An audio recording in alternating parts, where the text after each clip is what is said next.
Merhabalar, hoş geldiniz. Bugünkü tarifim sizlere soğuklardan korunmak için doğal iksir tarifi hazırladım. Soğuk algınlığına birebir arkadaşlar.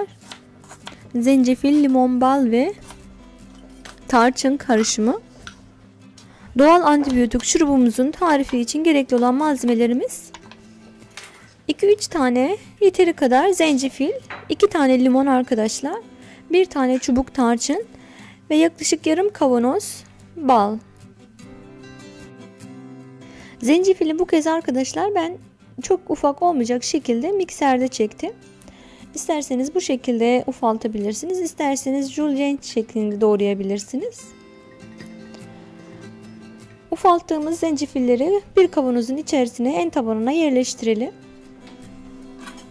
Limonları yıkayalım önceden. Sonra ince dilimler halinde keselim. Ve limonlarımızı da zencefillerin üzerine yerleştirelim.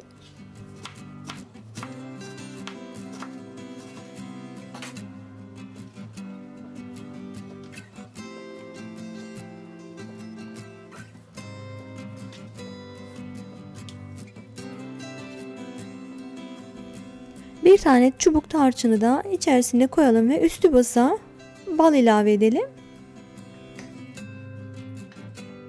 Kavanozun kapağını kapatalım. Yaklaşık 2-3 saat buzdolabında bekletelim arkadaşlar.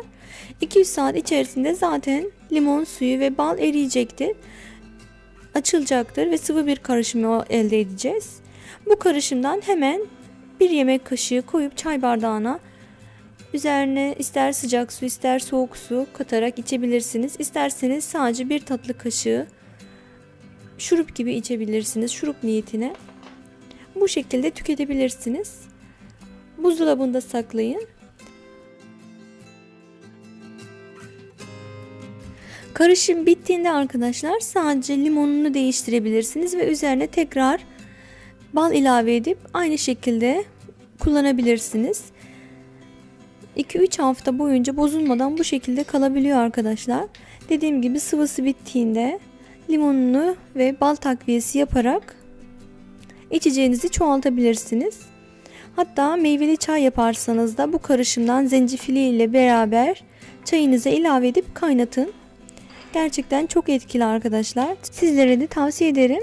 Bu gördüğünüz karışım 2 saat içerisinde oluşan sıvıydı arkadaşlar. Sizlere hemen göstermek istedim. Ben gördüğünüz gibi çay olarak tüketmek istedim. Artık kızım bile alıştı, her hasta olduğunda bu karışımdan istiyor.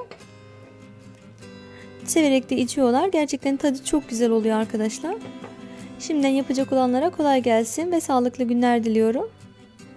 Bugünlük bu kadardı. Bir yayınımızın daha sonuna geldik. Kanalıma abone olmayı, videolarımı beğenip paylaşıp yorum atmayı unutmayalım lütfen. Kanalıma abone olarak destek verebilirsiniz. Bir dahaki yayında görüşmek üzere. Sevgiyle kalın. Hoşça kalın.